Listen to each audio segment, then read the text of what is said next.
It's so many wasted. Say cheese. Cheese. Damn. Hey, we're a group of friends from Juneau, Alaska doing a trip south in kayaks and on bicycles. We're following the Pacific Ocean to find communities showing sustainability and different things that work for them and their environment. Yeah, so we've been kayaking for 89 days. We started in Juneau on June 1st. We've been working our way down the Inside Passage. We're reaching the end of our kayak trip. We're going to switch over to bikes and start biking down the coast of South America.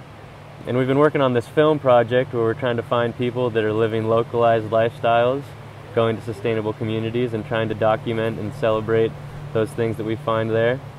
But one place that we found along the way was called Hartley Bay in the central coast of BC. And that place really impacted us a lot just in the challenges that they're facing with this proposed Northern Gateway pipeline project. And after documenting the community of Hartley Bay, we realized that the footage that we had gathered was too valuable to keep to ourselves and that we needed to share it. So we decided that we needed to make a short film and put it out there before it's too late. So this is some of the footage that we captured in Hartley Bay. No tankers.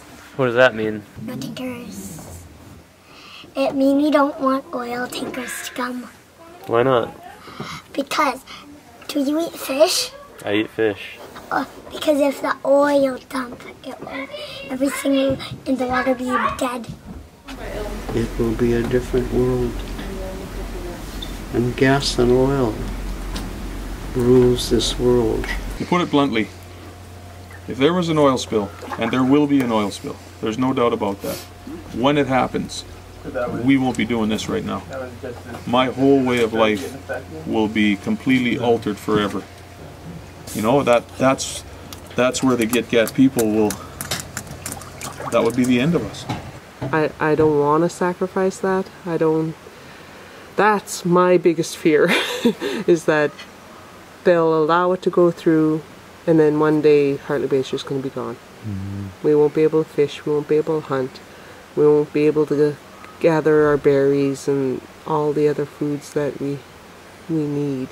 We need to value everything that nature provides to us so that generations in the future are going to be able to reap the same benefits that we have.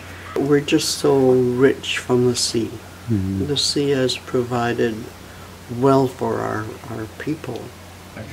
I'm a firm believer that you got to have trust in people, and if people prove themselves as being trustworthy, then it's within your best interest to work with those people.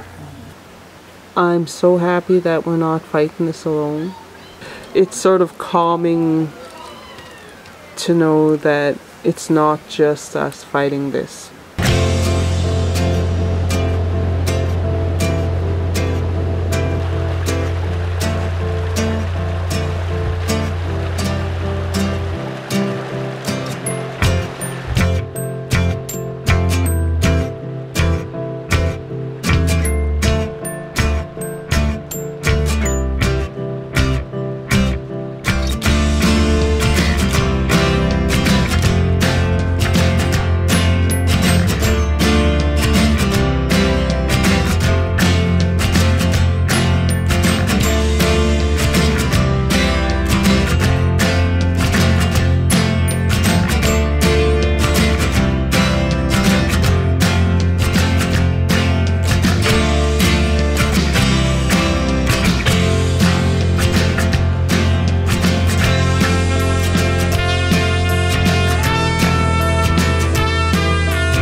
kayaking through this area, you get a lot more intimate with the landscape.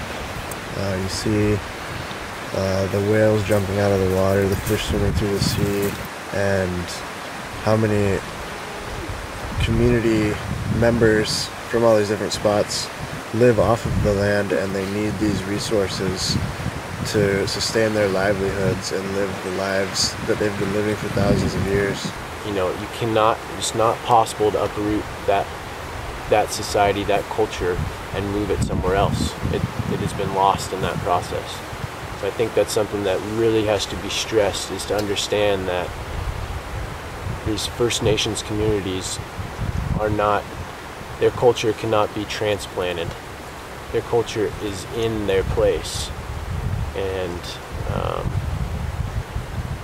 you know, it is an incredibly valuable community for us to model ourselves after, and to maybe seek a deeper connection with our own place.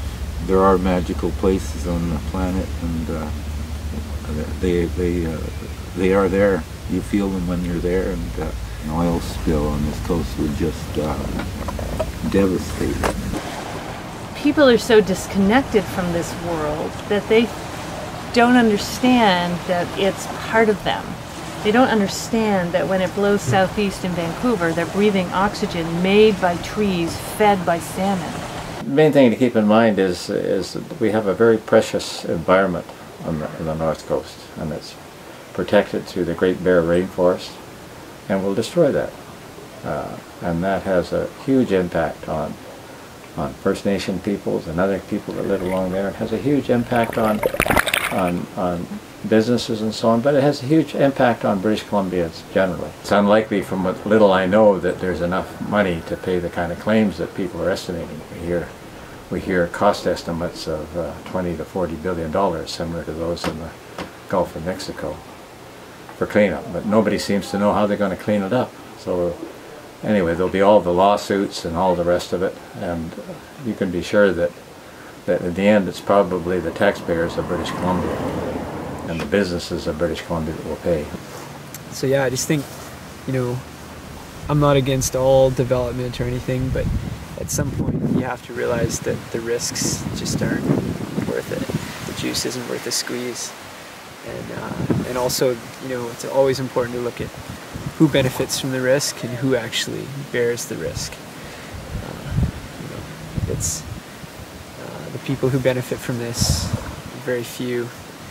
It's pretty short-lived. The corporations are so huge, the only way you can deal with them is to be greater than them, just bigger than them.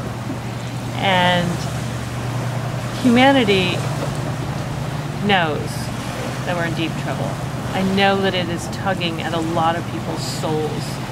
Take a real interest in this thing and let your views be known. Talk to your neighbors, talk to your kids, talk to your parents, and write letters to the people in a position to make decisions and let them know. Why don't we slow down a bit, get the value-added wealth out of processing it here, figure out how to process it better so we quit polluting so much air and land and water while we do it, and have it around for a while. I mean, that is the real wealth generation road that we've got to be on. And it's, you know, it's not the people of Canada who are saying, dig it up as fast as you can and send it out the door. Most people you talk to, that argument I just made resonates really well. Let's keep the wealth here. Let's build on the wealth here. It's only the corporations that want to line their pockets that want to pull it out this fast and destroy so much that's in their path in order to do it. So where does that come from? How do they get in the driver's seat? We have to take it back.